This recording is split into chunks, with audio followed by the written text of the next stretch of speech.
Prima di discutere di assessorati bisogna vincere le elezioni, quindi credo che dovremmo fare tutti un passo alla volta. Dopodiché noi, ottenuto un buon risultato, che sarà quello che otterremo, sapremo che i veneti ci hanno chiesto di occuparci di temi strategici e quindi sicuramente lo faremo. Va cauto con il toto assessori nella prossima giunta regionale il coordinatore veneto di Fratelli d'Italia Luca De Carlo, un po' per non svelare il retroscena, un po' perché consapevole che il troppo parlare di poltrone rischia di indispettire l'elettorato.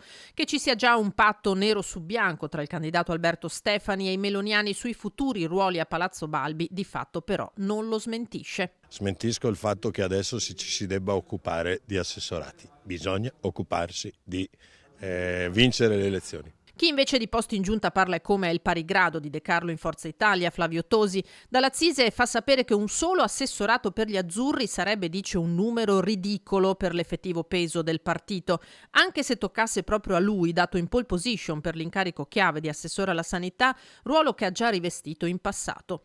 Tosi capolista in tutte le province, ruolo che invece a Luca Zaia la Lega non ha ancora confermato, come puntualizza il governatore uscente da Venezia. Prendo atto che si vede che prima sparisce la lista civica, la lista Zaia, poi scompare anche il mio nome sul simbolo, prendo atto che sono un problema, dopodiché deciderò cosa fare, sicuramente Stefani ha tutto il mio sostegno, però è pur vero che come si può dire, di necessità faremo virtù. Zaia è un problema per gli alleati o per la stessa Lega?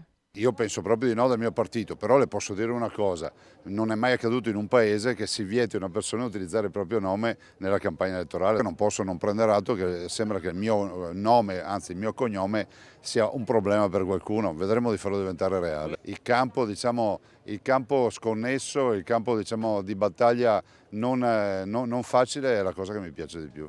Nel continuo batti e ribatti tra i partiti di Salvini e Meloni, chi rischia di beneficiarne è proprio Forza Italia, espressione di un centro che il leader Tajani continua a ritenere la collocazione più attrattiva per la maggioranza dell'elettorato veneto. Questa è una regione dove la posizione moderata ha sempre prevalso, quindi credo che per la forza politica che rappresenta i moderati e sta crescendo, raccogliendo sempre i moderati, nel momento non c'è più il centro-sinistra ma c'è solo la sinistra, credo che dovrà Forza Italia svolgere un ruolo veramente determinante per la crescita ulteriore di questa bellissima regione che si chiama Veneto.